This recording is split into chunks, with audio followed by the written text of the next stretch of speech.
We've got a lot to get through in today's video. We're going to be reviewing that 1-1 draw in our first game of the Championship season away to Cardiff City, a game that I think there's a lot of positives, a lot of negatives to take out of it, and ultimately a lot to talk about. And today I'm going to be bringing you a player that I think Wrexham should be all over in the final few weeks of the transfer window, as he's become available by his parent club Manchester United. So we're back with the transfer news. We're back finally talking on the start of the Championship season. So if you would like to see more Wrexham AFC content regarding our games in the Championship, reviews, previews, transfer news, etc., anything to do with a football club that you love, this is your hub for it. We're on the road to 29,000 subscribers. We're like 70 away, so it's free to do so. It's free to make an account. It's free to subscribe. Please consider doing so. It'd help me out. And as well, let's go for 350 likes on today's video. And without further ado, I think it's only right that we talk about that dramatic 1-1 draw last night. So our first game back in the Championship ends in a 1-1 draw with fellow Welsh outfit Cardiff City. Now,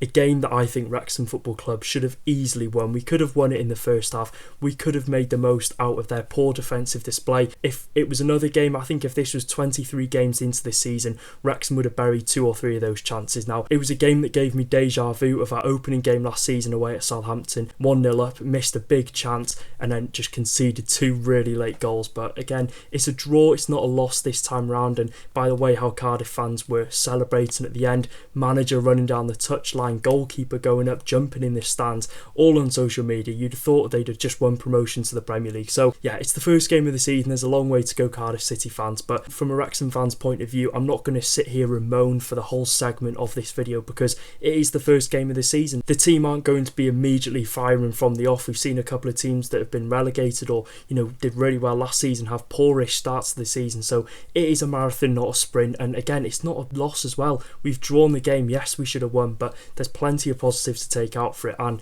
I think it's only right that we also do look at the potential negatives. Starting on the first half now, I was so impressed. I thought we were watching a completely different version of Wrexham Football Club. I thought, that pre-season tour in America, in Helsinki and Krakow really helped the players, the different climates, because they just looked really good. We looked clean in transitions, counter-attacks were good, and ultimately in the final third, Wrexham's passing build-up play was incredibly well. It was just the final product that we really did lack, which I think is the reason why we're screaming out to get a striker. We're screaming out to get a striker that can score 10 plus goals for us this season. Will Kiefer Moore score 10 plus? There's a chance. Will Sam Smith? Again, there's a chance, but you want a player that's going to guarantee to score all those chances that Wrexham have created. Yes, it's going to be hard, but I think on a different day you get a poacher that's going to be on the end of these chances. He would have scored a couple of those. But I think the play in the final third really, really good. Of course, an excellent finish from Kiefer Moore in the 3rd minute gave us the belief as well that we could go on and get 2 or 3. But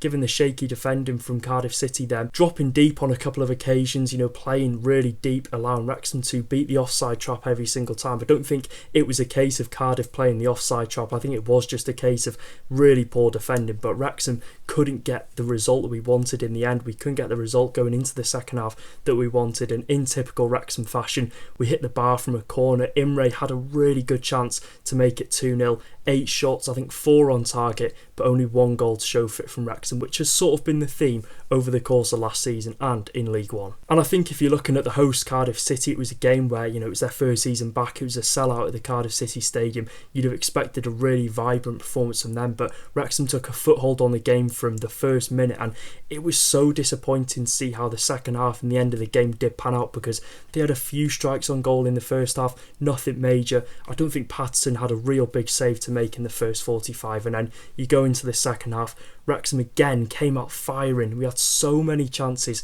to kill the game off. It was 1-0 until ultimately the final kick of the game, and let's just hope it was an off day for Wrexham, because it is the start of the season. You're not going to expect them to be scoring 4 or 5, winning 5-0 away from home, but if that was towards the end of the season where Wrexham were going for the playoffs, some fans' head would have been on Mars, because it was quite frustrating to watch. But you have got to give them a bit of leeway, because like I said, it is the first game of the season and they'll have learnt their lessons hopefully now. And as we've seen, despite a flurry of chances and feeling like a second was going to come for Wrexham, it wasn't a matter of 10-20 minutes, it was a matter of moments away for Wrexham. We made wholesale changes around the 67th minute. We made 5 changes which completely changed the trajectory of the game, and Wrexham decided to park the bus despite Cardiff not troubling us in the slightest, which did feel a bit of a strange decision from Phil Parkinson. It's not a decision that we're completely shocked by, because we've seen it in the past couple of seasons, him revert to that defensive style of play for the last 30 minutes. And as I've just said, it wasn't like Wrexham were constantly under pressure. If anything, we were taking the game to Cardiff.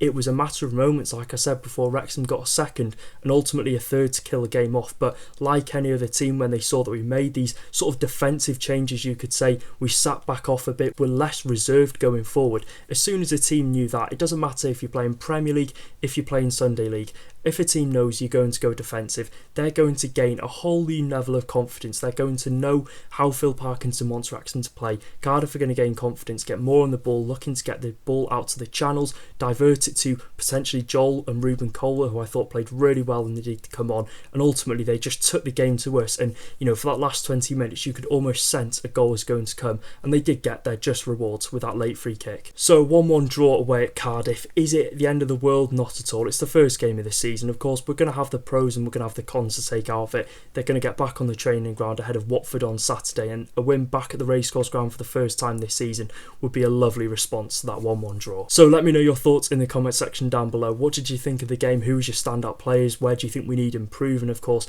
a lot of fans are taking a dig at George Dobson, which I think is a bit unfair. Yes, we've seen it a couple of times. It was a very stupid foul from him, but you can't just put the blame on him for giving away that free kick, because if you're going to give the blame on him for that, you're going to have to blame the strikers for not finishing the chances that were on their plate for 10, 20, 30, 40, 50 minutes in the game. So yeah, let me know your thoughts in the comment section down below. Talking next on a bit of transfer news now. It's not an official link to Wrexham. I'm going to be talking about a player that I think Wrexham should go out there in the final few weeks of the window, splash the cash and sign. Manchester United left back Harry Amass is up for sale for just £7 million, and we should be all over it, and let me tell you why. Now, Amass is a 19-year-old left-back who spent last season on loan in the Championship. You might remember him coming to the racecourse ground in the early stages with Sheffield Wednesday, where I thought he had a really good performance in that game, and over this spell for Sheffield Wednesday, he had a really exciting 21 games, 1 goal, 1 assist in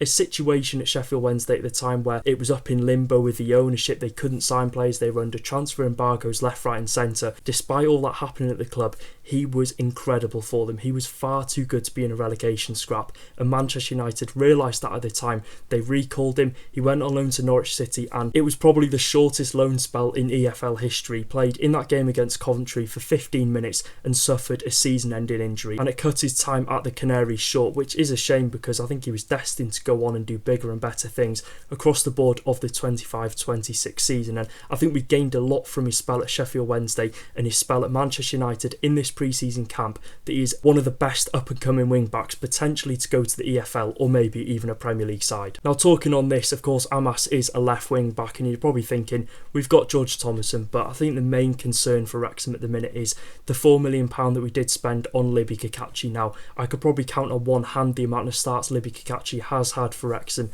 since signing in the summer of 2025, and what feels like his 100th injury at the club, and he even said it himself on an interview. Every single injury he had has been a different injury, which is probably unheard of in football. You're looking at George Thompson as well, absolutely fantastic. He's our only left wing back at the minute though, which is my only concern. I think we've got Seb Revan, but the likelihood of him leaving the club is very, very high in the coming weeks. So it's apparent that we do need to bring in a left back that's going to add that quality to George Thomason, because at this moment in time we're unsure what the future holds for Kakachi. Is he going to be back for Watford? Is he going to be back in the next 2 or 3 months? Is he going to suffer an injury again? It is a shame because he's a really talented left wing back, but at this stage of the season, at this stage of his time at Wrexham, you can almost guarantee that an injury is just round the corner. Now, if we're looking back at Harry Amass, he's just 19 years old, but he's shown various attributes that are that of a top Championship player and potentially a Premier League starting left back, and he's one of those that is really strong defensively and good going forward. He's going to be that wing back that could offer you solidity at the back defensively, and going forward he could offer those crosses, those chances created. If we're looking at his attacking stats, 34 successful dribbles, 12 chances created, 9 successful crosses. Looking at his defensive stats, 161 duels won, 65 tackles, 142 ball recoveries and 153 defensive contributions. At 19 years old, performing those type of stats and performing those performances for a Sheffield Wednesday side that were really struggling at the time just shows how big of a gem Harry Amass is. And I think if you're looking at those performances and the season he has just had, it is no surprise to see him get his chance in pre-season for Manchester United, which I would say he's more than taken. A goal and assist against Rosenborg in that friendly, 45 against Wrexham, playing here and there against some big sides. So it is a weird situation regarding his spell at Manchester United. I thought he'd have been part of their plans going forward, but to be up for sale for £7 million, I have no doubt in my mind that I would say there's at least 15 to 20 sides looking to secure his services. Amass is definitely one of those progressive fullbacks, you could say, and would be that progressive fullback in this Wrexham setup, because he's one that will consistently look to involve himself in the build-up play going forward. He loves to get forward, he loves to be part of the attack. Opposed to that, he also is very good defensively, but going forward, whether it's his well-timed attacking runs, his incisive forward passes, or his passes just between the lines, all those times where he can just be playing as that inverted wing-back, he offers that good presence going forward. And you might not expect that from a 19-year-old left wing-back who, by the sound of those stats, is more of a defensive option, but going forward, he's got quality and potential in the final third, which I think Wrexham could just look to exploit even further, given how well George Thomason has played in that attacking role for us. Looking at his time in the Championship as well, there's no knocking the fact that he's more than ready to be a starter for any team in the Championship. He would get into any team starting in the Championship this season, and I'd even go as far as saying maybe a couple of Premier League sides. He thoroughly impressed at Sheffield Wednesday when being played in that wing-back role, opposed to playing in that flat left-back role where he does have a winger in front of him, potentially limiting his attributes going forward. So he'd really suit that 3-5-2 formation that Wrexham do have, just having that freedom going forward, those crosses into the box and that defensive side to his game. And I think that is a role that really emphasises his attacking qualities, and which is why Phil Parkinson should be all over this. Yes, George Thomason is absolutely fantastic, one of our best players last season, but if you want a player that is going to start week in, week out, that's going to take us into the playoffs, we need to get Harry Amass in. We need to do everything we can, and it's worth a £7 million.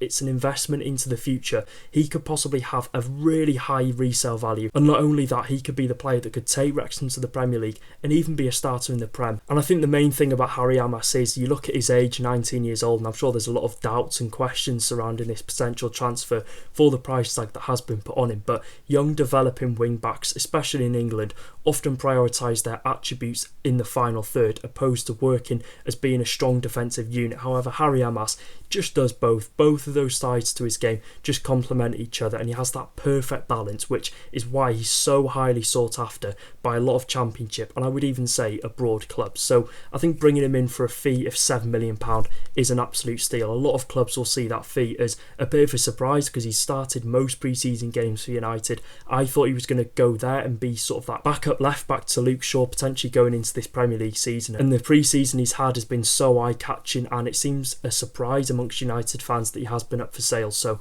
it is one that I would keep your eye on, because I think he's going to get a very good move, and Wrexham should put our money where our mouth is and try and get Harry Amass. So that is it for today's video. If you did enjoy, make sure to drop a like, make sure to get down there as well and click the red subscribe button. Like I said, we're on the road to 30,000 subscribers, 29 first and then 30, so any support is massively appreciated. Let me know your thoughts on everything I've talked about in today's video, and until the next one, take care guys, up the Championship Reds.